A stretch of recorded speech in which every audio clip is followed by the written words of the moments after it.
Ndị be anyị ekenekwa m unu amakwa egbe ma Eziora Nza asị m unu nke onye chikwa anya zeru ị na-anya efu na ebe anyị nọ tata bụ ilo akpọrọ ilo agba ọbara nke dị na Amakwa Ozubulu.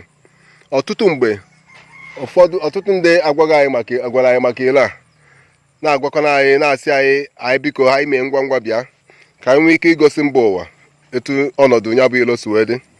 Tata anyị wee sị ka anyị kọrọ akpa anyị tiri egede anyị wee bịa n'ilu anyị ga-ewetara unu ofu okenye ihe tinyela anyị ọnụ na anya bụ okwu maka na onye nwawo okwu akpụ n'ọnụ kịta ilo agba ọbara Amakwa. Nna anyị ndewo biko gakene n'ilu gwa anyị afa gị tupu etinyezi ọnụ maka ilo a.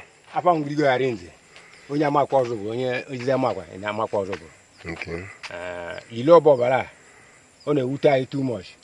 N'ile a si from so Michael Eziora putu Humabia si Humabia putu ugwere wepụta ọgba ọbara ebe a osi ebe a ofere nza osi nza wepụ ụkpọ ọ ile agajido wee ruo ụtụ na ya 1960 a na-arụ ya arụ ndị na-arụ ya na-eji shọvel arụ ya. Mgbe ahụ ilu a na-aga aga mgbe na ebe mezi kịta na ilu a na onye mmiri zo kịta na mechin na ọwa onye ọkpa ya gaudie anyị na-ekwukwo unu bịa nyere anyị aka ka a ma na-arụ ile a donu.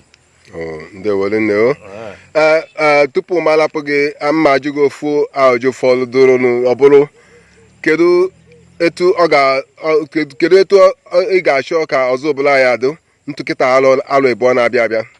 Anyị chọrọ ka ọ hụrụ na Chineke nye aka arụ ile a na Ozubulu anyị onye batara ọgba ọbara na ebe ọ na-ama na n'ile a n'obodo oyi ụka ya ahụ maka ndị mmadụ ga-egoba gola na ebe a bido lụba unu na-arụzi ma fatara ma ihe ndị ọzọ na skuulu ebe emepe n'iro ji ebe a imepenu. Nya ị na-akọwa na ilo a n'ihi esi n'ilo a gagasịa n'obodo ndị ọzọ na-esi efe nza fe ụkpọ fe ụtụ ọsụmenyi. Ndewolu nne o o doro anya na ozi ezula anwụrụ ọkụ elu gị enigwe ntị. Ndewolu nne o nna ikwu daalụ. Yes.